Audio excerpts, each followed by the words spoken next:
ஆனந்தம், வானத்தை போல, கடைக்குட்டி சிங்கம், இதுதான் குடும்ப வாழ்க்கைன்னு நினச்சிங்கன்னா அம்புட்டும் போய். அது எக்ஸ்பெக்டேஷன். ரியாலிட்டி என்ன தெரியுமா? பிக் பாஸ் வீடு மாதிரி இருக்கிறது தான் என்னுடைய குடும்ப வாழ்க்கை. ஆரம்பத்தில் உள்ளே வரும்போது ஊன்னு கட்டி பிடிச்சிப்பாங்க, கடைசியாக வெட்டிட்டு அடிச்சுட்டு சாவாங்க. மனைவி அமைவதெல்லாம் இறைவன் கொடுத்த வரம், ஆனால் அந்த மனைவி அமைதியாய் அமைவதெல்லாம் இறைவனுக்கே கிடைக்காத வரம்னு சொல்லுவாங்க. அப்பா சொல்லுவார், என் பையன் சிங்கம் மாதிரி. அம்மா சொல்லுவாங்க, என் பையன் புலி மாதிரி.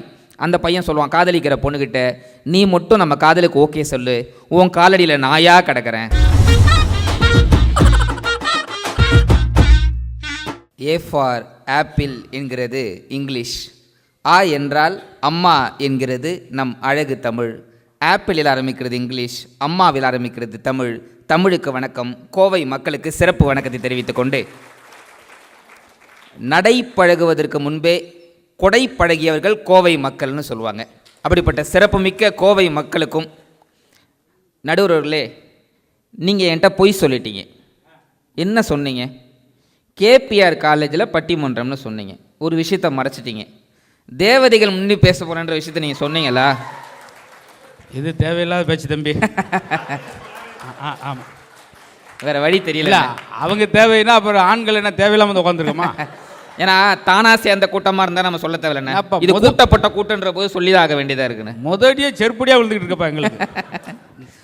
பூக்கோளம் போட்டால் அது கேரளத்து பெண்கள், அந்த பூவே வந்து கோலம் போட்டால் அதுதான் நம்ம கேபிஆர் கல்லூரி பெண்கள்ன்ற ரொம்ப அழகாக அமர்ந்திருக்கக்கூடிய எங்கள் பசங்க மட்டும் என்ன சும்மாவா?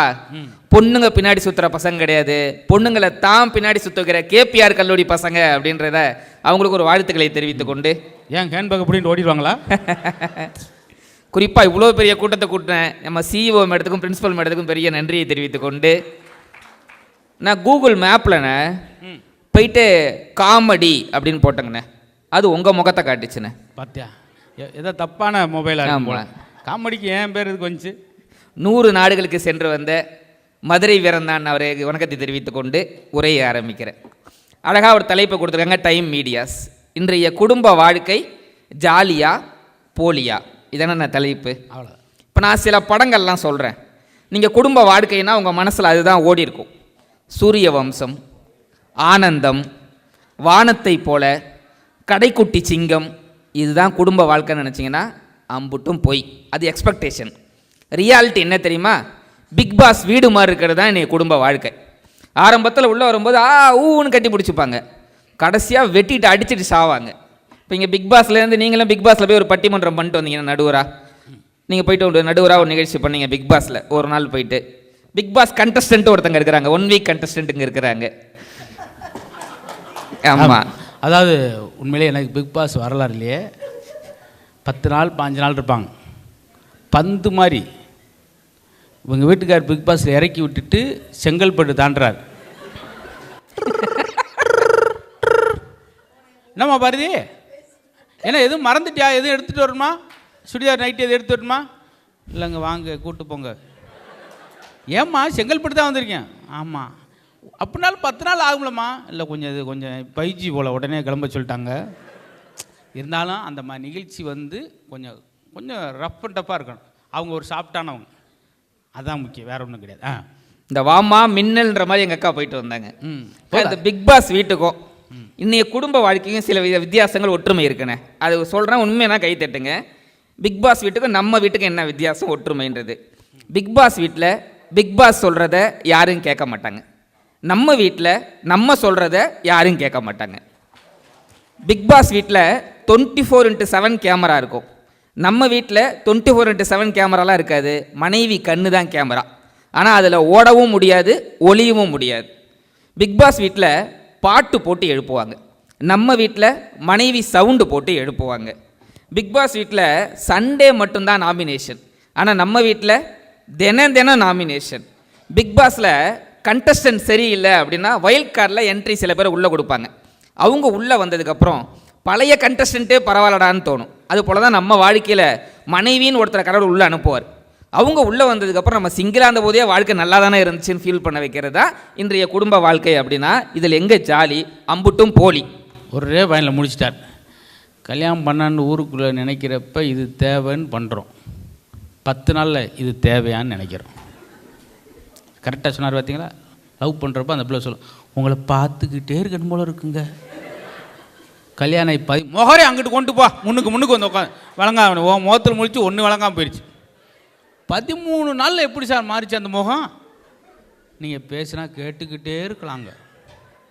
இப்போ வாயை மூடு, மலைப்பான் மாதிரி வாயை பொழந்துருவேன். அதனால தான் வகுத்தறிச்சலோடு பேசுகிறார். அவர் பேசுகிற நீ தானே பேசுகிறேன்றீங்க. நீங்கள் சொல்கிறது உண்மைண்ணே. போன தடவை டைம் மீடியாஸ் இதே கேபிஆர் கல்லூரியில் பட்டிமன்றம் நடத்துனாங்க. அதான் முதல் பட்டிமன்றம். அப்போ எனக்கு கல்யாணம் ஆகலை சார். எனக்கு அப்போ இங்கே வந்து பார்த்து நமக்கு எப்படா கல்யாணம் ஆக போகுதுன்னு ஒரு ஆசை. ஏன்னா நான் ஒரு 90s கிட்ஸு. 90s கிட்ஸுக்கு பொண்ணு கிடைக்கிறதும் பாலைவனத்தில் தண்ணி கிடைக்கிறதும் ஒன்றுன்னு சொல்லுவாங்க. அது இந்த ஜென்சி தலைமுறைக்கு தெரியுமான்னு எனக்கு தெரில. ஏன்னா தான் பொண்டாட்டியை யாராவது பார்த்தாலே முறைச்சி பார்த்த 80s கிட்ஸ் எங்கே, தான் பொண்டாட்டி கூடயே இன்ஸ்டாகிராமில் ரீல்ஸ் போட்டு ஆடிட்டு இருக்க 2K கிட்ஸ் எங்கே, பொண்டாட்டியே இல்லாமல் வாழ்கிறீங்களா போல் 90s கிட்ஸ் எங்கன்னு சொல்லுவாங்க. அப்போலாம் எனக்கு ஒரே ஏக்கண்ணே, இந்த காலேஜ் வந்துட்டு எப்படா நமக்கு கல்யாணம் ஆகும் அப்படின்ட்டு ₹1 காயின் எடுத்து இங்கே முன்னாடி கோயில் ஒன்று இருக்குது, அதுக்கிட்ட போய் சாமியை வேண்டிக்கிட்டு டாஸ் போட்டு பார்த்தனே. பூ விழுந்தால் இந்த வருஷம் கல்யாணம் ஆகும், தலை விழுந்தால் இந்த வருஷம் ஆகாது அடுத்த வருஷம் ஆகுன்னு காயினை சுண்டி விட்டு பூ விழுதான்னு பார்த்து போயிட்டே இருக்கிறேன். காயின் கீழே விழுந்து குடுகுடுன்னு ஓடி போய் சாக்கடைக்குள்ளே விழுந்துருச்சு. என்னடா இப்படி ஆயிடுச்சுன்னு கூகுளில் டைப் பண்ணி கேட்டனே. எனக்காக பிறந்தவ எங்கே இருக்கிறா? அது சொல்லிச்சு, அவள் புருஷன் கூட சந்தோஷமாக இருக்கிறா அப்படின்னு ஆயிடுச்சுன்னு. வீட்டுக்கு போகிறேன், எங்கள் அப்பாவும் அம்மாவும் பேசிக்கிட்டு இருக்காங்க. வெயில் அடிக்குது, வெயில் காலமாக இருக்குது, சீக்கிரமாக கட்டி வைக்கணும் அப்படின்னாங்க. நான் கூட எனக்கு தான் பொண்ணு பார்க்க போகிறாங்களாட்டுக்குதுன்னு சொல்லி ஆர்வமாக என்னம்மா பேசிக்கிட்டு இருக்கீங்க அப்படின்றேன். அது ஒன்றும் இல்லைடா, வெயில் காலமாக இருக்குது, மாடெல்லாம் சீக்கிரமாக கட்டி வைக்கிறதுக்கு பந்தல் போடணும்னு சொல்லி பேசிக்கிட்டு இருக்கிறோம் அப்படின்னாங்க. சே, அப்படி வெறுத்து போயிட்டு கல்யாணம் பண்ண ரொம்ப ஆசை. எனக்கு தெரிஞ்ச பொண்ணுக்கு மெசேஜ் அனுப்பிச்சேனே, செல்லக்குட்டி இப்போ என்ன பண்ணுது? அதுக்கு அங்கேருந்து செல்லக்குட்டி இப்போ சாப்பிட்டுட்டு படுத்துருக்குது. நான் ஒன்று, செல்லக்குட்டி இப்போ என்ன ட்ரெஸ்ஸு போட்டிருக்கு? அதுக்கு அங்கேருந்து செல்லக்குட்டி இப்போ லுங்கி கட்டியிருக்கு.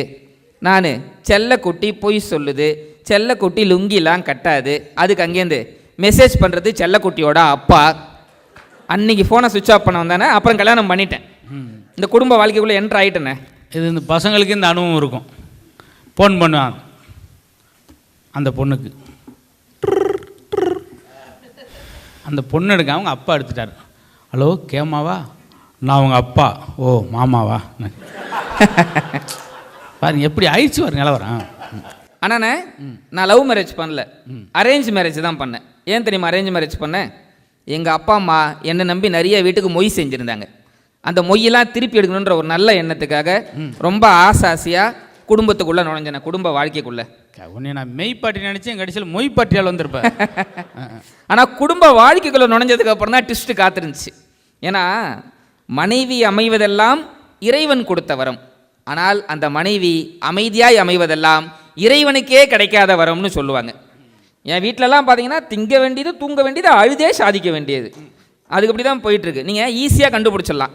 இங்கே இவ்வளோ ஆண்கள் உட்காந்துருக்காங்கல்ல, நீங்கள் வீட்டுக்குள்ளே போகிறீங்க, யார் யார் என்ன உங்கள் குடும்ப உறுப்பினர்கள் ஈஸியாக கண்டுபிடிக்கலாம். வீட்டுக்குள்ளே போனவுடனே ஒரு சண்டையில் 5 நிமிஷத்தில் சமாதானமானா அது அம்மா, 10 நிமிஷத்தில் சமாதானமானா அது சகோதரி, 5 நிமிஷத்தில் சமாதானமானா அது தோழி, அரை மணி நேரத்தில் சமாதானமானா அது காதலி, உங்களுக்கு சமாதானமாக வாய்ப்பே கொடுக்கணும்னு வச்சுக்கோங்களேன், அவங்க தான் மனைவி அப்படின்னு ஈஸியாக சொல்லிடலான்னு.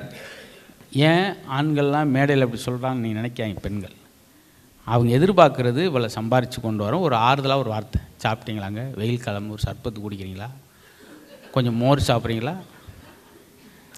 நான் என் வீட்டில் சர்பத்துன்னு கேட்டேன், ஒரு 10 ரூபா எடுத்து சர்ன்னு ஒட்டி தான் சர்பத்துன்ட்டேன்.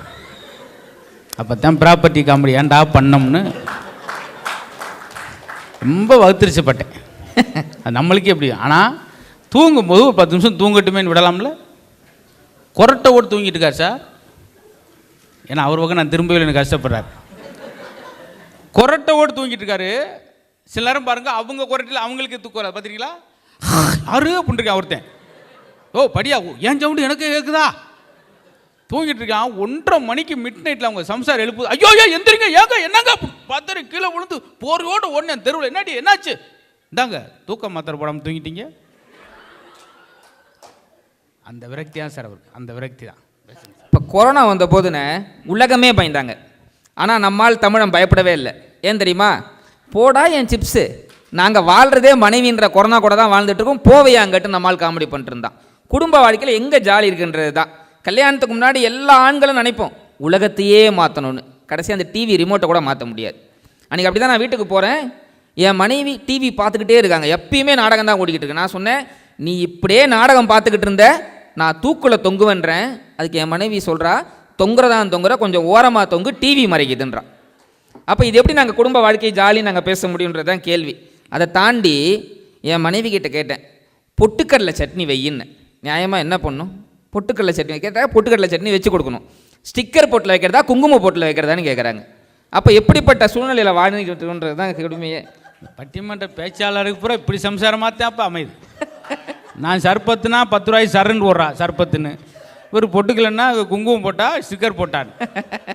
இதுதான் நம்ம செஞ்ச பாவம் நம்மளே வந்து அடையும். உண்மை தானே?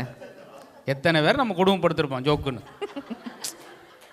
இப்போ அந்த எனக்கு என்னென்னா, இவங்களை கூட பிரச்சனை இல்லை, இவங்களாம் வந்தவங்க கொஞ்சம் விருது வாங்கினாங்க, சந்தோஷமாக இருக்காங்க. எதுவுமே வாங்காமல் பின்னாடி வந்து பசங்க உட்காந்துட்டு ஒரு ஜோக்கு அவன் முகத்தை பார்த்துக்கிட்டு சொன்னேன் இல்லைக்கு நான் லீவ் ஓடும் சொன்னேன்லடா, பார்த்து நம்மளை எப்படி உள்ளே வந்து இறக்கியிருக்காங்க பாரு, அதுக்கு நம்ம வாத்தியாரே பரவாயில்ல போலியடா. அதுவும் என் மனைவிலான ரொம்ப அகராதி பிடிச்சவன். ஏன்னா நான் எங்கேயாவது வேகமாக வெளில கிளம்புவேன், கொதிக்க கொதிக்க சூடாக டீயை கொடுப்பாங்க. என்றைக்கா ஒரு நாள் சண்டே அன்றைக்கி ரிலாக்ஸாக குடிக்கலான்னு நினைப்பேன், அன்றைக்கின்னு பார்த்து ஆறி போன டீயை கொடுப்பாங்க. இதில் எங்கே நான் வாழ்க்கை மகிழ்ச்சி? அதை தாண்டி வாழ்க்கை ஒரு வட்டம்ன்றதை நான் ஈஸியாக சொல்லட்டுமா? இப்போ தமிழ்நாடு முழுக்க கரப்பாம்பூச்சி ட்ரெண்டிங், இந்தியா முழுக்க கரப்பாம்பூச்சி ட்ரெண்டிங்காக இருக்குது. அந்த கரப்பாம்பூச்சி வச்சே நான் சொல்கிறேன் கேளுங்க. கரப்பாம்பூச்சிக்கு எலியை கண்டா பயம், எலிக்கு பூனையை கண்டா பயம், பூனைக்கு நாயை கண்டா பயம், நாய்க்கு மனுஷனை கண்டா பயம், மனுஷனுக்கு அவன் மனைவியை கண்டா பயம், அவன் மனைவிக்கு கரப்பாம்பூச்சியை கண்டா பயம். வாழ்க்கை ஒரு வட்டம்னு இந்த குடும்ப வாழ்க்கை சொல்லி கொடுத்துருக்கு. அப்படின்னா இந்த குடும்பத்தில் எங்கே பெரிய மகிழ்ச்சி இருக்குது? இப்போ இவ்வளோ இருக்கும்ல, இதை தாண்டி கணவன் மனைவி தாண்டி வீட்டில் புல்லன்னு ஒன்று இருக்குது, பிள்ளை குட்டிங்கள். இந்த பசங்க பண்ணுற அட்டூழியம் பார்த்தீங்களா?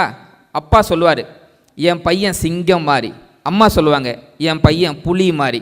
அந்த பையன் சொல்லுவான் காதலிக்கிற பொண்ணுக்கிட்ட, நீ மட்டும் நம்ம காதலுக்கு ஓகே சொல்லு, உன் காலடியில் நாயாக கிடக்கிறேன் அப்படின்றான்.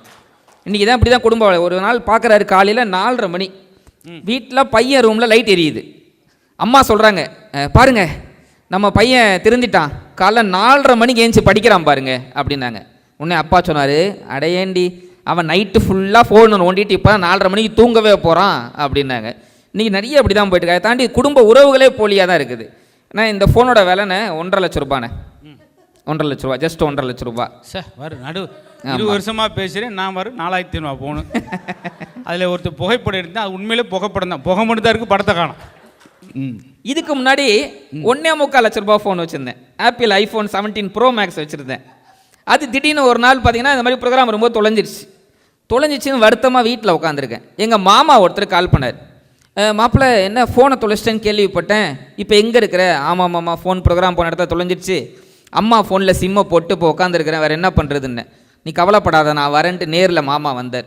வந்து ரொம்ப ஆறுதலாக சொன்னார், கவலைப்படாத மாப்பிள்ளை, நீ ஒரு 10 நிகழ்ச்சி போனால் சம்பாதிச்சிடலாம், இது ஒன்றும் பெரிய விஷயம் கிடையாது, ஃபோனாக ஒரு பெரிய விஷயம், நாங்கள்லாம் கூட இருக்கோம், உனக்கு எதுவும் ஆகாமல் இருக்கல, அது வரையும் போதும் ஆகும்னு ரொம்ப ஆறுதலாக சொன்னார். நான் கூட பரவாயில்ல மாமா நமக்கு ரொம்ப ஆறுதலாக இருக்காருன்னு நினச்சேன். மாமா போகும்போது சொன்னார், சரி மாப்பிள்ள அந்த ஃபோனை தான் தொலைச்சிட்டல்ல, அந்த சார்ஜர் சும்மா தானே கொடுக்குது, அதை கொடுன்னார். அவர் எனக்கு வந்து ஆறுதல் சொல்ல வரல, சார்ஜரை கடன் கேட்கறதுக்கு வந்திருக்கிறாருன்னா இன்றைக்கி குடும்ப உறவுகள் போலியாக இருக்குது. டைரெக்டாக கேட்டு வாங்கிட்டு போக முடியாது. அதுதான் இது நீங்கள் பரவாயில்ல சார், இதோட ஒருத்தர் என்ன உச்சகட்டம், உங்களை மாதிரி 1.5 லட்ச ரூபா ஃபோன் காணாமல் போயிடுச்சு சார், அவன் கத்தரில் நேராக சுடுகாட்டில் உட்காந்துட்டான். யோ என்னையா ஃபோன் காணாமல் சுடுகாடு, அவன் என்னைக்கு இங்கே தானே வரணும். இதெல்லாம் எவ்வளோ ஒரு நகைச்சுவை தெரியுமா? உங்களுக்கு அசால்ட்டாக நினச்சிக்கிட்டு இருக்கீங்க. சுடுகாட்டு சோக்கு யாராவது சொல்ல முடியுமா? பேசுங்க சார். நிறைவாக 2 விஷயம் என் பேச்சு நிறைவே செய்கிறேனே. நம்ம எல்லாருக்குமே ஃபேமிலிக்கு வாட்ஸ்அப் குரூப் ஒன்று இருக்கும், மை ஃபேமிலின்னு அந்த வாட்ஸ்அப் குரூப்பை போட்டிருப்போம். இந்த வாட்ஸ்அப் குரூப் ஆரம்பித்த அன்றைக்கி எப்படி இருக்கும்? அந்த வாட்ஸ்அப் குரூப்பு கல்லன்னு மெசேஜாக குவியும், ஃபோட்டோவாக போட்டு தள்ளுவோம். எங்கேயாவது போன ஒரே டூர் ஃபோட்டோவை போட்டு சொந்தம் உள்ள வாழ்க்கை சொத்து பத்து போலன்னு ஏதோ பாட்டை போட்டு ஊனுவோம். அதே வாட்ஸ்அப் குரூப் ஒரு 10 நாள் கழித்து பாருங்கள், ஆள் இல்லாத அனாத பணமாக கிடக்கும்.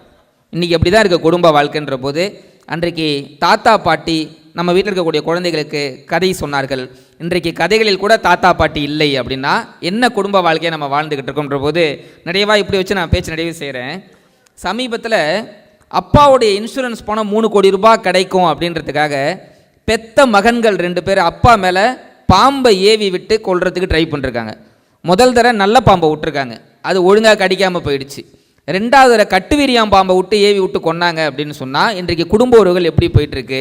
அதே மாதிரி குடும்ப நல நீதிமன்றங்கள் வந்து பாருங்கள், அழகான பொண்ணுக்கும் அழகான லைஃபுக்கும் சம்மந்தமே இல்லைன்னு சொல்கிற அளவுக்கு சின்ன சின்ன பிரச்சனைகள்லாம் விவாகரத்துகள் வந்து நிற்கிது அப்படின்னு சொன்னால் இன்றைய குடும்ப வாழ்க்கை எங்கே ஜாலியாக இருக்கிறது? அது நிச்சயமாக போலியாகத்தான் இருக்கிறது என்ற நடுவர் தீர்ப்பு கொடுப்பார் என்று கேட்டுக்கொண்டு வாய்ப்பு கொடுத்த அத்தனை பேருக்கும் நன்றி கூறி விடைபெறுகிறேன்.